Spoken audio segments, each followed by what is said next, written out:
അത് സ്ഥാപിക്കുന്നതിന് വേണ്ടി ഉണ്ടാക്കിയെടുത്ത കമ്പികളൊക്കെ തന്നെ തകർന്നിട്ടുണ്ട്. ഒരു പക്ഷേ ശക്തമായ കുത്തൊഴുക്ക് ഇനിയും തുടരുകയാണെങ്കിൽ പാലം പൂർണ്ണമായും എന്ന് തന്നെയാണ് മനസ്സിലാക്കേണ്ടത്. അതിനിടയിലാണ് ഇത്തരമൊരു സങ്കടകരമായ കാഴ്ച കൂടി നമുക്ക് പ്രേക്ഷകർക്ക് മുമ്പിലേക്ക് എത്തിക്കേണ്ടി വരുന്നത്. എന്തായാലും ആ ഒരു പശുവിന്റെ കാലോ മറ്റോ കുടുങ്ങി കിടക്കുകയാണോ? കാരണം അത് നന്നായി അവിടെ നിന്നിട്ട് അത് കുതറുന്നുണ്ട്. അതുകൊണ്ട് ചിലപ്പോൾ അതിന്റെ കാലോ മറ്റോ അതിൽ കുടുങ്ങിയിട്ടുണ്ടാകാം. അത് കാണാനും പറ്റില്ല ഇത്രയും ഒഴുക്കുള്ളത് കൊണ്ട്. അത് ഇപ്പോൾ ഇറങ്ങി പരിശോധിക്കാനോ അങ്ങനെ വല്ലതും നോക്കുന്നുണ്ടോ?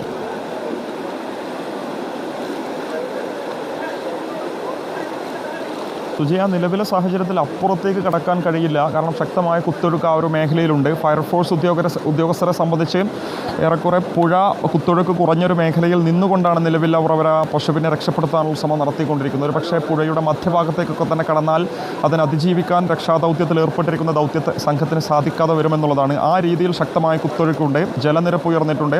അതുകൊണ്ട് കൂടിയാകണം ഈ വിധത്തിൽ സാധാരണഗതിയിൽ കുത്തൊഴുക്കൊക്കെ തന്നെ ഉണ്ടെങ്കിലും ഇത്തരത്തിലുള്ള മൃഗങ്ങൾ വെള്ളത്തിലേക്ക് ചാടിയാൽ അവർക്ക് അത്തരത്തിലുള്ള മൃഗങ്ങൾക്ക് മറുകരയിലേക്ക് നീന്തി കയറാൻ സാധിക്കാറുണ്ട്, ഒഴുക്കിനെ ഭേദിച്ചുകൊണ്ട് തന്നെ. പക്ഷേ ഇവിടെ ഈ ഒരു ഒഴുക്കിനെ ഭേദിച്ചുകൊണ്ട് നീന്തി കയറാൻ പശുവിന് സാധിച്ചില്ല എന്നുള്ളതാണ്.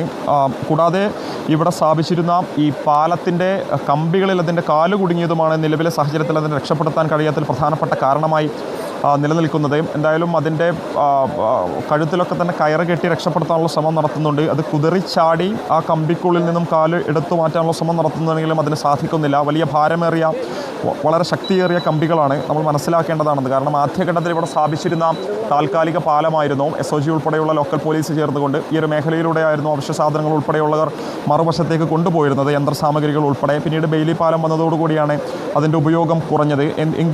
എങ്കിലും ഇന്ന് രാവിലെ ഉൾപ്പെടെ ആ രീതിയിൽ ആളുകൾ നടന്നു പോയിരുന്ന ഒരു മേഖല കൂടിയായിരുന്നു. എന്നാൽ ഏറെക്കുറെ ഈ ദുരന്തം നടന്ന് ദിവസങ്ങൾക്ക് ശേഷം രൂക്ഷമായ അല്ലെങ്കിൽ പാവം അത് മുങ്ങിപ്പോവുകയാണ്. അതിന് ആ തണുപ്പിലും ഇത്രയും നേരമായില്ലേ, എത്ര സമയമായി കാണും അതിപ്പോൾ ആ വെള്ളത്തിൽ ഇങ്ങനെ നിൽക്കാൻ തുടങ്ങിയിട്ട്?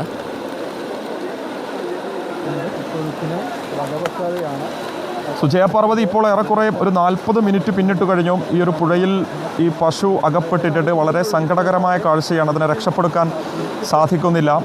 അതിൻ്റെ കാലുകൾ പൂർണ്ണമായും കമ്പികൾക്കിടയിൽ അകപ്പെട്ടിട്ടുണ്ട്. അത് പുറത്തെടുക്കാൻ സാധിക്കാത്തത് കൊണ്ട് അതിനെ വലിച്ചിങ്ങോട്ടേക്ക് കരക്കെത്തിക്കാൻ സാധിക്കുന്നില്ല എന്നുള്ളതാണ്. അത് പല ഘട്ടങ്ങളിലായി കുതിറിച്ചാടി അതിനുള്ളിൽ നിന്നും കാലെടുക്കാൻ ശ്രമിക്കുന്നുണ്ടെങ്കിലും അതിന് സാധിക്കുന്നില്ല. നേരത്തെ ഈ പുഴയുടെ മറുകരയിൽ നിന്നും അത് പുഴയിലേക്ക് എടുത്തു ചാടി നീന്തി കയറി ഇപ്പുറത്തേക്ക് കയറാനുള്ള ശ്രമമായിരുന്നു നടത്തിയിരുന്നത്. പക്ഷേ നിർഭാഗ്യവശാൽ ഇവിടെ ഭാഗികമായി തകർന്ന ഈ പാലത്തിന്റെ ഭാഗം കാലുകൾ ആ ഒരു ഘട്ടത്തിൽ കുതിര മാറ്റുക. മുബഷീർ, ആ പാലം അതൊരു താൽക്കാലിക പാലമല്ലേ? അതങ്ങ് മുറിച്ചാൽ ഒരു പക്ഷേ ഇതിന്റെ കാല് രക്ഷിക്കാൻ കഴിയില്ലേ? സുജയ, അതത്ര എളുപ്പത്തിൽ സാധ്യമാകുന്നതല്ല. കാരണം ഇരുമ്പ് കഷ്ണങ്ങൾ ഉൾപ്പെടെയുള്ള വലിയ ഭാരമേറിയ വലിയ ശക്തിയേറിയ ഉപകരണങ്ങൾ കൊണ്ട് നിർമ്മിച്ചെടുത്തതാണ്. താൽക്കാലിക പാലമാണെങ്കിലും അത് മരത്തടികൾ കൊണ്ടല്ല നിർമ്മിച്ചിട്ടുള്ളത്. അതുകൊണ്ട് തന്നെ അത് വളരെ വേഗത്തിൽ മുറിച്ചു മാറ്റാൻ സാധിക്കില്ല. ഒരു പക്ഷേ ഇപ്പോഴത്തെ ഘട്ടത്തിലും ഈ പശുവിനെ രക്ഷിക്കാൻ സാധിച്ചിട്ടില്ലെങ്കിൽ അത്തരമൊരു തീരുമാനം എടുക്കേണ്ടി വരുമെന്നുള്ളതാണ്. വളരെ സങ്കടകരമായ കാഴ്ചയാണ്. അതിപ്പോൾ ഇപ്പുറത്തേക്ക് തിരിഞ്ഞു നോക്കുന്നതൊക്കെ നമുക്ക് കാണാൻ സാധിക്കും. അതിൻ്റെ തല മാക്സിമം മുകളിലേക്ക് ഉയർത്തി വെച്ചതുകൊണ്ട് അതിന് ശ്വാസമെടുക്കാൻ സാധിക്കുന്നുണ്ട്.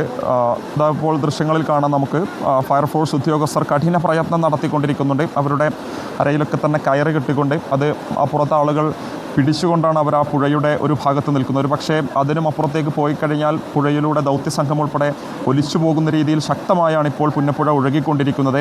ആ നിലയിൽ ഒഴുകുന്നതിനിടയിലാണ് ഈ ഒരു അപകടം കൂടി ഉണ്ടായിരിക്കുന്നത്. ഈ പാലം ഏറെക്കുറെ ഭാഗികമായി തകർന്നു. പാലം നിർമ്മിക്കുന്നതിന് വേണ്ടി അല്ലെങ്കിൽ അവിടെ സ്ഥാപിക്കുന്നതിന് വേണ്ടി കൊണ്ടുവന്നിരുന്ന ഇരുമ്പു കഷ്ണങ്ങൾ അല്ലെങ്കിൽ അതുമായി ബന്ധപ്പെട്ട ഇരുമ്പ് പാളികൾക്കിടയിലാണ് ഒരു പശുവിൻ്റെ കാലുകളൊക്കെ തന്നെ കുടുങ്ങിയത്. അതിനിടയിൽ മറ്റൊരു പശുക്കിടാവും വെള്ളത്തിലേക്ക് ചാടിയിരുന്നെങ്കിലും അത് പാലത്തിന് അപ്പുറത്തായതിനാൽ അത് മറുകരയിലേക്ക് നീന്തി കയറി എന്നുള്ളതാണ്. ഇപ്പോൾ സുജയ കാണാം. സന്തോഷകരമായ കാര്യമാണ്. ഇപ്പോൾ ആ ഒരു പശുവിനെ രക്ഷപ്പെടുത്തിയിരിക്കുന്നു. ഏറെ നേരത്തെ ശ്രമത്തിനൊടുവിൽ അതിനെ രക്ഷപ്പെടുത്തിയിരിക്കുന്നു. കരയിലേക്ക് അടുപ്പിക്കുന്ന കാഴ്ചയാണ്, സന്തോഷം നൽകുന്ന കാഴ്ചയാണ്. കാരണം അത്രത്തോളം സങ്കടകരമായ രീതിയിലായിരുന്നു ഇവിടെ രക്ഷാപ്രവർത്തനം മുന്നോട്ട് പോയിരുന്നത്. വളരെ ബുദ്ധിമുട്ടോടുകൂടിയുള്ള പ്രവർത്തനത്തിനൊടുവിൽ പശുവിനെ ജീവനോടുകൂടി തന്നെ കരക്കെത്തിക്കാൻ സാധിച്ചു. എടുത്തു പറയേണ്ടത് ഇവിടെയുള്ള ഫയർഫോഴ്സിൻ്റെയും സന്നദ്ധ പ്രവർത്തകരുടെയും പ്രവർത്തനത്തെ തന്നെയാണ്. കാരണം ഇപ്പോൾ നമുക്ക് ദൃശ്യങ്ങളിൽ കാണാം അവർ എത്രത്തോളം പ്രയാസപ്പെട്ടുകൊണ്ടാണ് അവർ വെള്ളത്തിൽ ഇറങ്ങി നിന്നത്. പാലത്തിൻ്റെ ഒരു ഭാഗത്ത് നിന്നുകൊണ്ട് ആ മൃഗത്തെ രക്ഷിക്കാനുള്ള ശ്രമം നടത്തിയത് എന്നുള്ളതാണ്. ഇപ്പോൾ അതിനെ മറുകരയിലേക്ക് എത്തിച്ചിട്ടുണ്ട്. ജീവനോടുകൂടി തന്നെ ഇവിടെ ദിവസങ്ങളായി ഊണും ഉറക്കവും കളഞ്ഞ് രക്ഷാപ്രവർത്തനം നടത്തുന്ന നമ്മുടെ സ്വന്തം ഫയർഫോഴ്സ് ഉദ്യോഗസ്ഥരുടെ നേതൃത്വത്തിൽ തന്നെയാണ് ആ പശുവിനെ രക്ഷപ്പെടുത്തിയിട്ടുള്ളത്.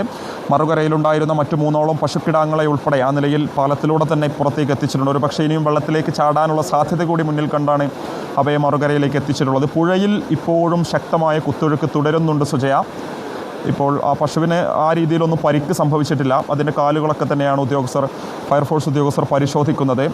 പക്ഷേ ഇപ്പോൾ നമ്മുടെ ഉണ്ണി പാൻ ചെയ്യുമ്പോൾ നമുക്ക് കാണാം ആ പാലത്തിൻ്റെ വെള്ളത്തിലേക്ക് തകർന്ന് വീണ് കിടക്കുന്ന ആ ഒരു കഷ്ണങ്ങൾ, ഇരുമ്പ് കഷ്ണങ്ങൾ, അതിനിടയിലായിരുന്നു പശുവിൻ്റെ കാലുകളൊക്കെ തന്നെ അകപ്പെട്ടിരുന്നത്. സാധാരണഗതിയിൽ പുഴയിലൂടെ നീന്തി മറുകരയിലേക്ക് എത്താൻ തീർച്ചയായും ബഷീർ, അതുവഴി ഒരുപാട് കന്നുകാലികൾ അലഞ്ഞു തിരിഞ്ഞ് നടക്കുകയാണ്. അവിടെ ഉണ്ടായിരുന്ന പലരും വളർത്തിയിരുന്ന 100ഓളം കന്നുകാലികളുണ്ട്. അവരുടെ ഉടമസ്ഥർ പോയത് അറിയാതെ അവിടെയൊക്കെ ചുറ്റി നടക്കുകയാണ്. ആ കന്നുകാലികൾക്ക് ഒരു സംരക്ഷണം ഒരുക്കണം. ഇപ്പോൾ ഈ പശുവിനെ കരക്കെത്തിക്കാൻ കഴിഞ്ഞിരിക്കുന്നു. അതൊരു ആശ്വാസ വാർത്തയാണ്. ഒരുപാട് ദുരന്തം പെയ്തിറങ്ങിയ മനുഷ്യരെ ഒഴുക്കിക്കൊണ്ടുപോയ പുന്നപ്പുഴയുടെ ഒഴുക്കിൽ നിന്നാണ് ആ പശുവിനെ ഇപ്പോൾ കരങ്ങൾ നീട്ടി ഫയർഫോഴ്സ് അംഗങ്ങൾ രക്ഷിച്ചത്. അവർക്കൊരു big salute. Thank you Mubasheer.